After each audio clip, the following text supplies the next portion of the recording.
May isang dahilan kung bakit hindi kumikita ang karamihan ng mga travel agency at travel sellers. Hindi dahil sa mahina ang market, kundi mali ang sistema at pamamaraan sa pagbebenta ng mga ito. Yes, tama, malaki ang demand ng mga ito na mga vacation packages tulad ng Boracay, Palawan, Bohol, Cebu, Dumaguete at napakarami pang napakagagandang mga tourist destination na pwede mong ialok. Pero kapag mali ang sistema at walang proper guidance, sadyang napakahirap ibenta ng mga ito kahit gaano ito kasimple. Kasi ang talagang kumikita, hindi yung pagbebenta ng mga holiday packages. Ang talagang kumikita ay yung mga nagbebenta ng mga portal system or sistema na pwede mong i-compose ang mga ito. Ang tawag dito ay portal booking system. Kaya ito rin ang dahilan kahit baguhan, kumikita sila ng maayos. Kumita ako ng 81,000 isang linggo.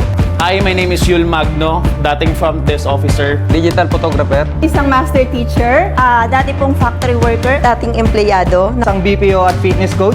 single parents, dating mananahe, Dati akong welder. dating estudyante, Dating factory worker. Dating service crew ng McDonald's, isang undergrad na lang 64,710. just 1 week, kumita ako ng 61,500, 38,300, 95,880. 147,500.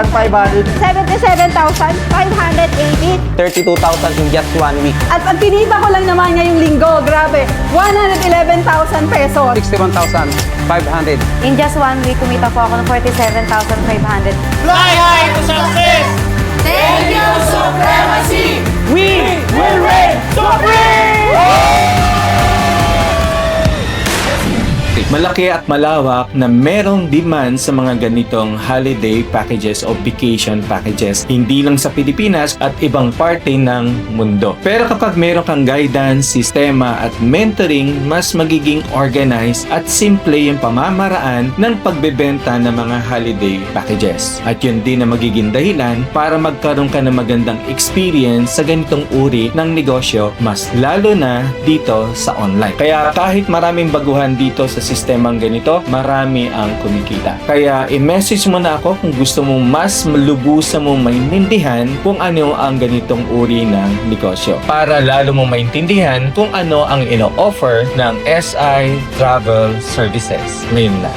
228,000 in just 1 week. Sino ba nag-aakala na ang dating working student kikita ng ganito? Kumita ako ngayon linggo ng 121,580 pesos. Nga po pala, napapalitan ko na yung 284,540 pesos na income ko sa loob ng isang linggo. Sabi ko sa'yo kung sumabay ka sa akin, kasama na sana kita. Pero di pa uli ang lahat. Samahan mo kami and together, we will reign supreme.